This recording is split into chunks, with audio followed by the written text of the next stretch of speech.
fatal heart impacts, past painful scars. In fact, I blast tasteful bars and pass. I back up my actions, fact don't ask, grab reactions, jacked attack with every word, then act with class as they hear me snap. I got nothing to lose, cause I fought and felt the bruise. Now I'm not the one confused, call the shots and they produce. I ain't lost, I'm finally loose, pick a new silver excuse. I need the views to boost me to a new abuse of being used. Everybody wants a piece now, y'all can rest in peace now. You're dead to me, so peace out. Remember, you're discreet out. Get ready for defeat now. Alrighty. Hello everybody. This is Kirusho here. And now, whenever we last left off with this series, Izuku Midoriya, him and Katie have both taken the entrance exam. During the exam, Midoriya ran into Ochako, and he found himself in a very different situation than in canon, against the zero-pointer. Now, with that being said, Midoriya manifested Black Whip, and, in case you guys were not paying attention, also a particular quirk that he has no idea about at the current moment. Now, with that being said, we do have the next day, where Midoriya is currently at home, and he is in his room, trying to focus on this quirk in his arm, and trying to use it. It feels very strange, and he actually is able to at least summon it to the point where it disappears. What the hell is this thing? Crap. How am I going to explain this one? Shit. If I tell Mom I have another quirk, she's going to take me back to a doctor. Okay. I guess I can try and figure this all out. Who knows? Maybe this quirk won't be too bad. Now, that is whenever there is a knock on the door. Midoriya, him getting up, and going to answer it. This being where Inko actually does stand there in the doorway with Katie's mother, and Katie herself. Now, let's see. A name for Katie's mother. Mary McKenna. That sounds like a very good name to me. Now, with that out of the way, Midoriya, he actually is kind of shocked and confused, bringing his right arm behind his back immediately. Hey Mom, what's up? Izuku, your letter from UA's here. Oh, crap. Midoriya at least being able to roll up his sleeve and grab the letter. Katie aware of what he just did. So, he's not going to tell her right now.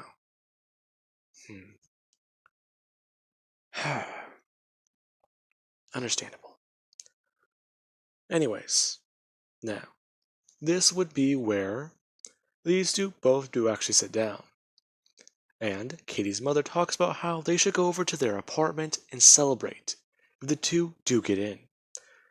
And, in fact, she has very good confidence that both of them actually did score well. Score well?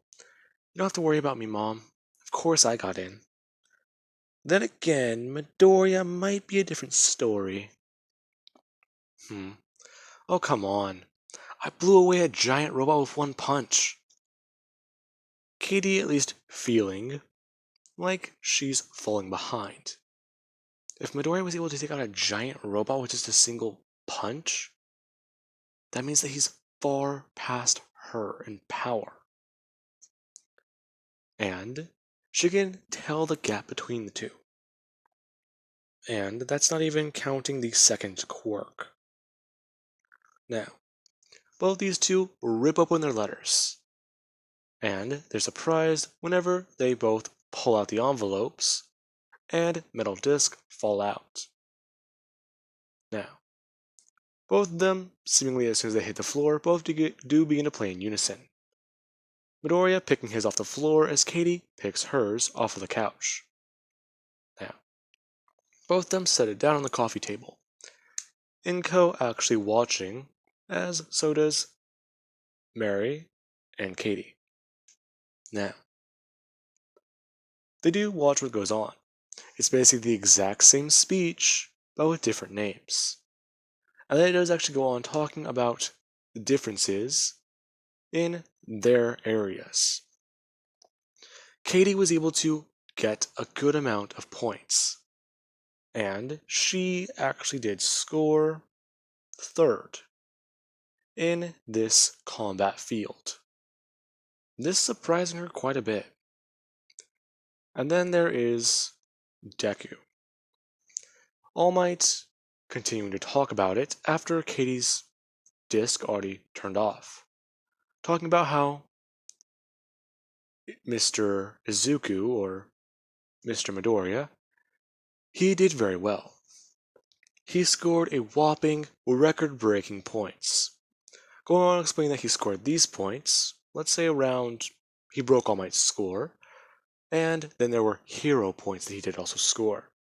Talking about how he scored over 120 hero points. Now, he also does go on talking about the zero-pointer incident.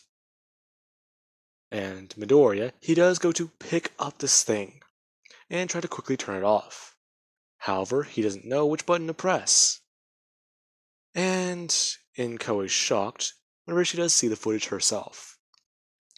Midoriya holding up his hand as this thing just rips through the zero-pointer before just beginning to wreak havoc on the area around him, before he is able to pull it out of his arm. Now, she does simply just begin to scream as All Might explains that this new ability of his is very random, and it's quite peculiar. Midoriya just brings his fingers directly into the top of his nose, and just thinking, fuck, All Might, why? You didn't have to put this in recording, you dumbass. Now, with that, the disc does turn off. Inko running over to Izuku and asking exactly what does he mean by a second quirk. Damn it. Okay, Mom, don't freak out. But, what do you mean don't freak out? You manifested another quirk, and you were underneath a giant robot. You could have gotten killed. Yeah. No, it was just a test. They would have stepped in and stopped it. All Might was right there. You saw him in the footage. I don't care about the Izuku. How do you have another quirk? Mom, I don't know, okay? Listen. Even then, it just happened. I don't know. I've been seeing signs of it pop up sometimes, but I didn't think anything of it. I just thought it was random, you know? Like, whenever I wear my workout shirt sometimes, or my long sleeve shirts. Granted, it's weird seeing a piece of black, what I thought to be cloth or a loose fiber, but still. You can't fault me on this. This just happened like yesterday. I would have still preferred to know when you got home. I could have taken you to a doctor. No, Mom, no doctors, okay? We just know I have this quirk already, and if more pop up, what next? They're gonna want to experiment on me. Now, this is whenever Mary actually does bring up the fact that that's possibly true. Yeah. Mom, what are you talking about? Well, think about it. This young man here's manifested 2 quirks within the last year. And the first one was from what I could see, very powerful enhancement ability, correct? Yeah, I've told you about it before, haven't I? Yes, dear, but not to this extent. Well, anyways. Inko, I think you know what I'm getting at here, right? Her whispering something in Inko's ear, before Inko herself does begin to at least scream and freak out about that. The idea being put in her head that if Izuku goes to another doctor, they could find something else. His mutation quirk could be some sort of random generator, you could say. Or some stockpile ability that will just manifest more quirks constantly. Something like that, correct? Anyways, now, with that being said, Midoriya and Katie do talk. And Midoriya does say to Katie that he got first place. So what does that mean for their little bet? Oh, you're ahead right now. But once we get to UA, I'm going to surpass you. I doubt that. Anyways. Today's been kind of strange. Yeah, you're right about that. Now, this is whenever we actually have Mary, who does actually put her hands on these two's heads and mess up their hair something fierce. Talking about how they can't be too tired just yet. They still have a party to attend to. Before making it into UA. Now, with that being said, Midoriya does go over to Katie's apartment. And there is a small party held. Now, with that being said, they do make food and have some fun. Along with play board games and even watch a movie. Now, with that, Midoriya and Katie do both pass out on the couch. And it's quite funny. Mary, Katie's mother, and Inko being reminded about when these two were children. And now they're on the path of being heroes. Now, with that being said, we do cut to the first day of UA, where both of these two do walk in together. Midoriya noticing that he has a lot of eyes put on him the very moment that he walked through the gate. Now, whenever Midoriya and Katie do walk into Class 1A, it's quite alarming to say the least. Huh? What's going on? No one's saying anything. Yeah, it's kinda weird. Ida running up and apologizing to Midoriya. Talking about how he must apologize to all three of them, and to pardon his rudeness. Along with his exceptional quirk. Don't worry about it, man. This is weird. Anyways. Yeah. Now, this is whenever Ochako actually does come running in. And it's quite surprising. Her basically running up to Midoriya and immediately talking to him. Katie feeling like she gets pushed out of the way or pushed to the side as Ochako does come by. Now, Ochako does ask Midoriya a few questions, learning his name, who he is, and exactly what his ability is. Along with her bringing up the idea of Midoriya's second quirk. Now, with that happening, Bakugo does get pissed off, hearing a second quirk, jumping out of his seat and walking over to Midoriya, before he does actually grab him by his shirt and spin it around a bit, getting a good hold on it as he does try and pull Midoriya forwards and shake the bastard, asking exactly what the hell is she talking about by second quirk? Midoriya actually turning on One for All, and shoulder checking Bakugo directly in the chest, at around 5 to 7%. Bakugo actually having the wind knocked out of him as he does go backwards, almost ripping Midoriya's shirt. Bakugo, we don't need this so early, do we? What the hell is she talking about? Second quirk? You only had one. Now you have two? Dude, I don't know. It just happened yesterday. What is it? I don't understand it myself, but both times my life's been in danger? Yeah, that might be a good explanation. Hopefully that can throw him off. Bastard. Bakugo realizing this guy's getting ahead of him. He was nothing just a year ago. And now look at him. Shit.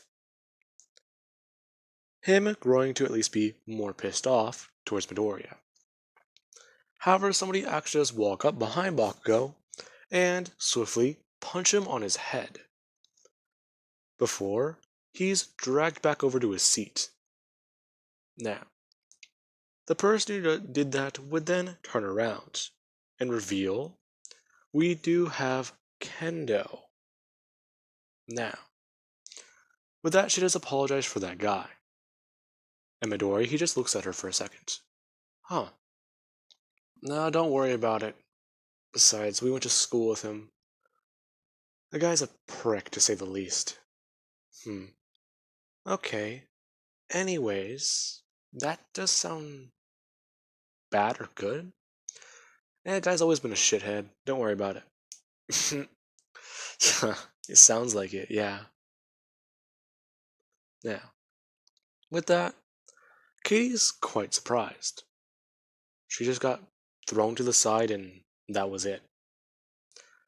Her getting quite annoyed, talking about how they should sit down in somewhat of a tone. Alright, fine, whatever. Now, before they can even fully walk into the room, Aizawa does stand up, talking about how they're so loud in the morning, and that they won't even need to sit down. In fact, because of them, he wants to give them a small little test. Now, before we cut to the test, let me briefly explain something. Katie is replacing Ayama, as I would typically do with some of my what-ifs, replacing Ayama because I really do not understand his character. The fact that he doesn't train his core constantly relies on a support item. I don't really like that about his character. I like that he's flamboyant and can be weird sometimes, yeah. I'll give him that. He's a cool character for that, but just the fact that his quirk makes him poop himself if he overuses it is stupid to me. It's just bad. Second off, Kendo being in Class 1A obviously means somebody gets replaced. And for the sake of what I'm going to do in a minute, Kendo, she replaces the sugar guy. I do not remember his name. Even then, I don't really think they've done much of this character before, because I forget his existence so many times. Now, with that being said, we do cut to the locker rooms, where everybody is getting changed and getting dressed. Now, Midoriya, he is changing, and a lot of people do actually spot something about him. Now, we do have Kirishima, who is the one who points this out. Midoriya, he seems to be the most muscular guy in the room. Him saying this out loud and asking Midoriya exactly how does he train. It's simple sometimes. Sometimes it's a bit more advanced. I do calisthenics, I go to the gym, I do physical combat training with my friend Katie, the redhead girl. I also go out for a 5-mile run whenever I can. I also do Midoriya trying to list off other things he does. Kirishima quite surprised. Wow. Okay. So you're saying you've done all that just to get that strong? Yeah, but that's only before... Well, that was after I manifested my quirk. That's when I really stepped up my training. Wait, you've been trained that way since you were a kid? No, only since last year. I don't know why, but I manifested 2 quirks. And for some reason, Midoriya actually stopping whenever he does see the purple-haired guy. And he is talking about how there is a hole in the wall right here. And he does actually go to look into it. Midoriya turning and going to actually stop him for a second. However, the very moment that he actually does go to stop him, one thing happens. As soon as he does put his eye in front of the hole, you hear somebody shout, and a punch can be heard ringing throughout the wall, before another one, and another one. Katie punching through the wall on the first try, before with her other hand actually punching through again and hitting Mineta, before hitting him again, and sending him flying backwards throughout the locker room. However, after she does actually pull her hands back and cool down for a second, she opens her eyes. And there you have it. A giant hole in between both of the locker rooms. Katie somewhat screaming as she actually just jumped to her right. After seeing Midoriya shirtless, and well, in the the school uniform bottom. Now, Midoriya is actually somewhat taken aback, him turning around and closing his eyes, talking about how wow, oh, okay, him trying to at least back up and cover the wall, saying that nobody should really be looking at that. Now, Momo actually does say thank you before she does cover the wall with a giant panel, and then create a drill to shoot nails into the wall. Now, Aizawa does rush everybody out, and everybody outside is still embarrassed about what happened out there, or inside the locker room. And Aizawa does actually say that Mineta has not only purple hair, but a purple face, along with a bloody nose. And the girls do seem to be particularly embarrassed, along with one of the redheads being particularly angry. Now, with that being said, what happens right now is quite simple. Midoriya does the ball throw, and he chucks the ball at 50 to 60%. Whenever he does this, Aizawa is taken aback quite a bit. Midoriya chucking it around All Might levels of power, and completely bursting the area around them with sonic booms. Now, he also does break a few windows in UA, and Aizawa does actually ask him after the ball lands if that was the best he had. Yeah. Sorry though. Looks like I went a bit overboard. You're giving it your all, kid, and that's what you need to be a hero. Now, everyone is taken aback by this guy's level of power. And he actually is at least trying to fix his arm up a bit. Whatever he did does seem to hurt. Now, the idea that one of them is going to be expelled pushes them all to go beyond their limits. And Aizawa is particularly surprised. Now, after the test is over, we do have the results. Midoriya using 50 to 60% of one for all, he is able to outpace everybody and get into first. And then there is everybody else. Ida was the number one in speed besides Midoriya. And then there was Bakugo, then Katie. Now, however, Katie scored more better physically in certain categories. Except for the side-to-side and the ball throw, where Ochako won that category and Mineta won the other one. Now, with that being said, it is told that Mineta is going to be expelled. Everybody quite shocked about this. However, all the girls do somewhat cheer on Mr. Aizawa's reasoning. Him quite confused.